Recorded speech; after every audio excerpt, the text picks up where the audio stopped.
最近，印度试射了一款国产版的东风21导弹。那么，印度版的东风21和中国版导弹都有什么不同呢？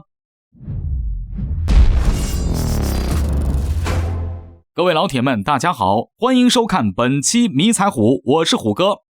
说起东风21D 反舰弹道导弹，这恐怕是广大军迷们无人不知、无人不晓的鼎鼎大名武器。作为火箭军部队的看家武器之一，东风21D 具备快速机动部署、远程精确打击，对海上各类大型移动舰船进行灌顶攻击的能力，是全球首款具备实战能力的反舰弹道导弹。说是将人类反舰导弹发展史引入了全新的时代都不足为过。东风21D 曾经长期是我国的独门利器，除开中国以外，在同为全球军力前3甲国家的俄罗斯乃至是美国都找不到同类型的装备存在。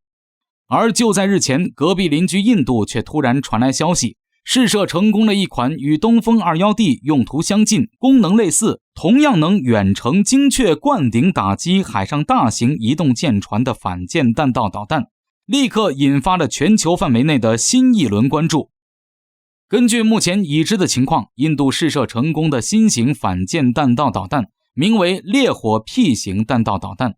该型导弹是印军现役烈火1型弹道导弹的改进型号，采用固体燃料提前存储导弹内部，无需在发射前加注燃料的快速发射模式，大大加快了导弹在战时状态下的攻击反应速度。同时，来自印度媒体的消息指出，最新改进的烈火 P 弹道导弹还拥有搭载核战斗部的能力，其弹头内装载的大气载入飞行体装置安装有气动舵，这就意味着最后攻击阶段的大气载入飞行体拥有了末端变轨机动能力。只是这末端变轨能力是提前预设弹道还是人在回路手动控制，印度媒体的消息中并未明确说明。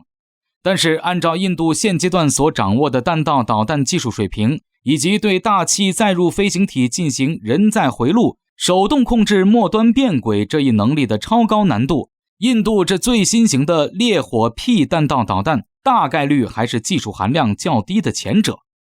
也就是提前预设弹道的末端变轨模式对突防能力的增强相当有限，并不是东风17高超音速导弹所采用的手动控制末端变轨模式。此前并未有任何证据表明印度掌握有手动控制大气载入飞行体进行末端变轨的能力，想一口气吃成个胖子追平中国的弹道导弹技术，这显然是不现实的。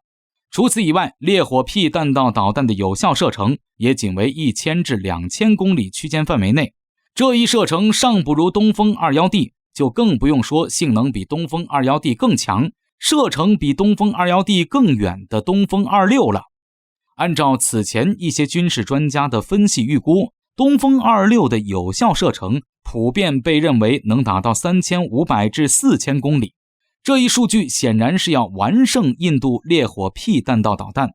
按照这个射程来进行估算，印度烈火 P 弹道导弹即使是如印度媒体所说，真的具备打击海上大型移动舰船的能力，但是其射程所能覆盖到的海域也只有亚太海域的最南端，也就是我国的南部海域以及印度洋的部分海域而已。